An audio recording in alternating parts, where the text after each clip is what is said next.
Let's turn to the advisory. Liam Shorte from SONAS Wealth joins us to break down ASIC's review of SMSF advice, investor risks and smart strategies for self-managed super funds.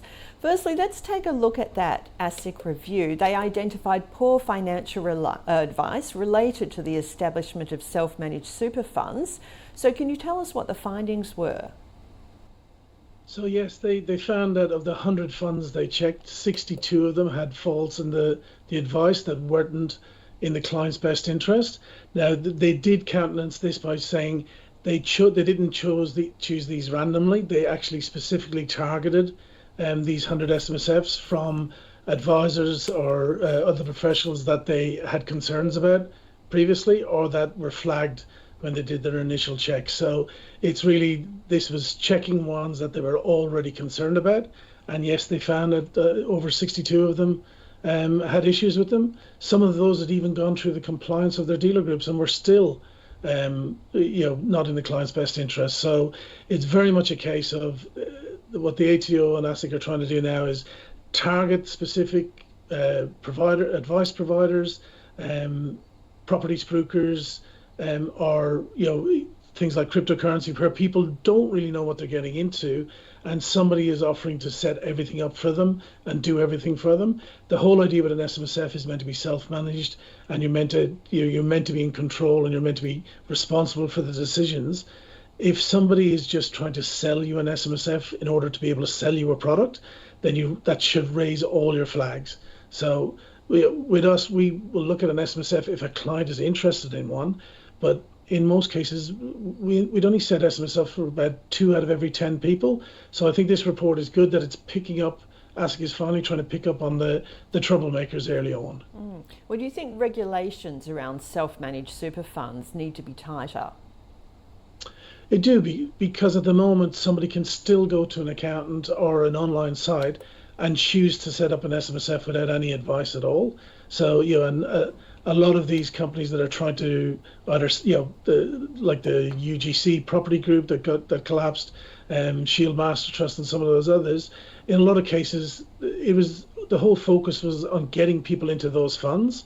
And the SMSF was a way for those groups to channel people in there. So I think there needs to be a lot more sort of consideration of what's actually in the best interest of the clients themselves, and that that they should need to be trained and educated before they take such a massive move of moving all the retirement savings into an SMSF and then possibly into a product that they're not sure about. Now, the ASIC chair, Joe Longo, has actually suggested a cooling off period for switching super funds or moving money. That's to lower the risk of fraudulent behaviour. Yeah, I'm not upset with this one. I think it's not a bad idea. Usually when you see someone rushing and trying to get an SMSF set up, it's not for a good reason. It's because somebody's either offered them something that sounds too good to be true and they think they have to get in on it, or it's an off the plan property that needs to they need to have the SMSF set up to do the contract. So I don't mind the idea of a delay before you can actually roll the money from your existing fund to a new fund. One thing I will say with SMSFs, there is already a slight delay because the ATO do checks on new trustees. So I think they check about 25 to 27% of new trustees before they actually approve the fund. And then, of course, you have to roll the money. But in the light of what we're seeing in there in the market, I believe that it's not a bad idea to introduce something like a cooling off period. Now let's have a look at the transition to retirement or the pension phase. Now you say that just because you're working after the age of 60 doesn't mean you should delay the move. No, and we're seeing a lot of people that have to work after 60.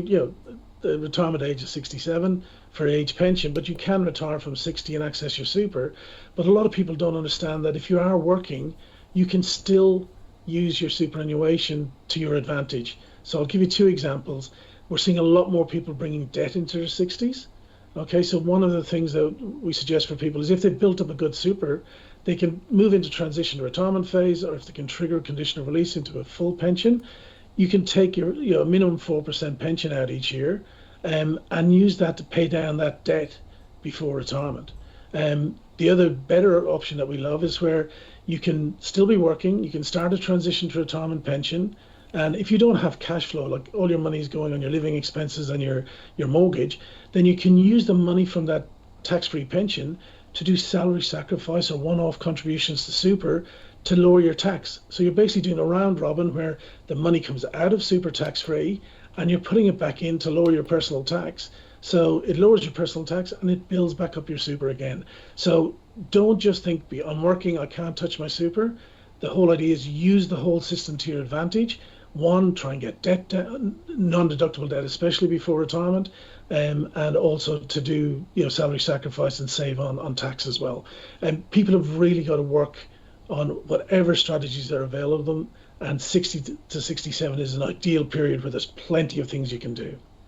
Now, something else you're recommending, you think that people should pay their self-managed super fund trustee company the ASIC annual fee 10 years in advance. But that's as long as it lasts for 10 years, yeah? Yeah, yes. So you have to take that into consideration. But also this applies to small business people and to people who've got a limited recourse borrowing, through their SMSF, where they may have another company structure holding that property. And the whole reason is that everything the government is telling us is that all these systems with ASIC and the ATO, they're all going to be more user pays. So the fees are only going to go up every year. At the moment, if you're confident that you're going to hold on to your fund for the long term, you can pay up to 10 years in advance, locking in a discount on today's rates and locking in today's rates. So, that just gives you a really good deduction. But the main reason I'm suggesting people do it is that if you forget or you miss the renewal paperwork for your company or your company trustee, if you're late by 1 month, it's an extra $93. If you're late by more than 1 month, it jumps to $411. And the amount of hatred I get from people when they have to pay a fine for something that's so simple, bearing in mind the SMSF trustee cost is only $67 a year, but if you miss it, you're looking at 67 plus 411. So think about it, look at the option to pay 10 years in advance, and it's just something that you can put on the back burner then and not worry about fines going forward. Okay, and you're also recommending people make sure they have an enduring power of attorney in place. Yeah, and this is all about having a plan B. And I really suggest anybody over 18 years of age in this country, because of the new, the security and privacy laws, if something happens to you, you need somebody to be able to step into your shoes to handle your financial matters. And that includes your SMSF. And for a lot of people who are sole business people, somebody to step into their business and take care of financial matters as well. So an enduring power of attorney lets somebody to step in your shoes if you can't do so. So if you're sick, if you're overseas, or if you have mental incapacity, that's the problem with a lot of older SMSF trustees that we're trying to cover. So the whole idea is that you've got that plan B in place.